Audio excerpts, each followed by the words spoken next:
Halo teman-teman, Assalamualaikum warahmatullahi wabarakatuh. Perkenalkan, saya Yogi Pradana Marta. Oke, sebelum lebih lanjut, perkenalkan saya dulu tuh juga sakit asam lambung, sakit GERD, sakit anxiety juga. Dan Alhamdulillah saya menggunakan madu istighfar ini ya, madu istighfar rendah gas dan madu istighfar aslam gas. Dan Alhamdulillah saya sembuh sampai saat ini, sembuh 100%. Untuk teman-teman silahkan saya rekomendasikan kedua madu herbal ini untuk Anda konsumsi. Halo teman-teman, Assalamualaikum warahmatullahi wabarakatuh. Saya Yogi Pradana Marta. Oke teman-teman ya, di video kali ini saya mau membahas tentang makanan-makanan pantangan yang tentunya belum Anda ketahui. Kalau masalah es, kemudian coklat, kemudian pedas itu adalah makanan-makanan yang biasa saja dan teman-teman pasti sudah ketahui. Nah, di video kali ini mau saya bahas, tapi sebelumnya jangan lupa untuk klik subscribe dan nyalakan notifikasi supaya Anda semuanya tidak ketinggalan informasi-informasi terbaru ataupun video-video terbaru dari channel ini. Oke teman-teman, jadi kita mulai dari makanan pantangan yang pertama yang tentunya belum pernah Anda ketahui sebelumnya gitu ya. Yang pertama itu ada nangka. Jadi nangka itu merupakan buah ya, buah yang mengandung gas tinggi. Ketika Anda makan tentunya perut Anda akan menjadi begah dan itu juga dikonfirmasi oleh para dokter ketika nanti kita berobat ke dokter. Tentunya nangka itu juga tidak diperbolehkan untuk dikonsumsi para penderita asam lambung gitu ya. Oke, dan yang kedua itu ada durian. Sudah kita ketahui barangkali bahwa durian itu juga mengandung banyak banget gas. Ketika kita makan kita sering sendawa, perut kita menjadi begah kayak gitu kan teman-teman. Jadi durian itu juga merupakan makanan pantangan yang harus dihindari oleh penderita asam lambung, GERD dan ansietas ataupun kecemasan gitu. Oke, kita lanjut ke makanan yang ketiga itu ada jadah teman-teman ya. Ada jadah. Jadi jadah itu bahannya dari ketan. Ketan itu ya teman-teman sudah tahu ya, beras ketan seperti itu, karena ketan itu dia teksturnya lebih sulit untuk dicerna, lebih lengket kayak gitu. Jadi orang-orang yang sakit asam lambung, yang sakit GERD itu memang tidak boleh konsumsi makanan-makanan yang lengket dan yang sulit untuk dicerna. Oke, dan selanjutnya ada makanan yang lain ya teman-teman. Di sini ada jagung. Jadi jagung itu juga merupakan makanan yang sulit untuk dicerna. Jadi untuk teman-teman yang masih menderita asam lambung, masih menderita GERD tentunya ya, teman-teman harus menghindari makanan jagung. Dan ini juga sudah dikonfirmasi oleh para dokter, khususnya dokter spesialis penyakit dalam. Karena jagung ini ketika kita konsumsi biasanya akan keluar berupa jagung lagi kayak gitu. Karena memang sulit untuk dicerna. Oke, kita lanjut ke makanan selanjutnya. Jadi ada ikan asin teman-teman ya, ikan asin atau ikan yang diawetkan. Jadi untuk ikan asin ini juga mengandung ini ya, dia ini kalau dikonsumsi keras dan sulit untuk dicerna oleh lambung.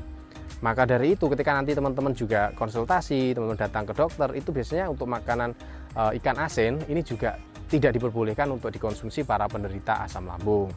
Dan kita lanjut ke nomor 6 sekarang ya. Jadi yang nomor 6 itu ada ayam lodo teman-teman ya. Jadi ada di beberapa tempat itu untuk ayam lodo juga mungkin belum paham, mungkin belum kenal. Jadi ayam lodo itu merupakan ayam, terus kemudian nanti dia ini dipanggang ya, kemudian nanti dipotong-potong, kemudian nanti dimasak, ada sayur dan ada santannya kayak gitu teman. Itu juga merupakan makanan yang luar biasa, menjadi makanan pantangan yang luar biasa. Jadi kalau teman-teman nanti makan tentunya biasanya efeknya adalah di perut terasa nyeri, perutnya begah, dan seperti kita itu mahnya kambuh gitu teman-teman. Nah, dan yang selanjutnya itu ada ubi jalar teman-teman ya. Jadi ada beberapa orang yang cocok dan ada beberapa orang yang tidak cocok. Tetapi ini saya konsumsi di tubuh saya itu ternyata tidak cocok ya teman-teman. Ada ubi jalar. Ubi jalar itu seperti ubi ungu, ubi kuning seperti itu ya teman-teman. Jadi nanti biasanya kalau kita makan itu perut kita itu akan terasa begah, terus kita sering keluar angin, kita sering kentut-kentut. Nah, itu menandakan bahwa gasnya tinggi, makanan itu bergas tinggi dan tidak cocok untuk kita konsumsi. Tetapi kalau singkong itu boleh ya. Kita lanjut ke makanan yang selanjutnya itu ada pete teman-teman ya. Tentunya pete itu juga mengandung gas yang tinggi.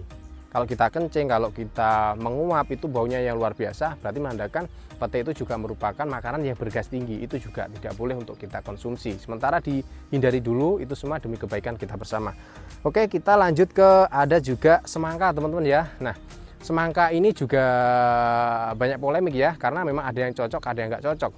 Kalau saya kebetulan makan semangka ini tidak cocok teman-teman ya, karena saya pernah beberapa kali makan semangka itu terasa di dada malah justru berat, kemudian perut saya itu menjadi kembung. Nah, jadi dari situ saya simpulkan juga kalau semangka ini tidak cocok, dan juga saya mengkonfirmasi dari beberapa pasien yang sharing kepada saya itu juga mengalami hal yang sama. Semangka tidak cocok untuk dikonsumsi.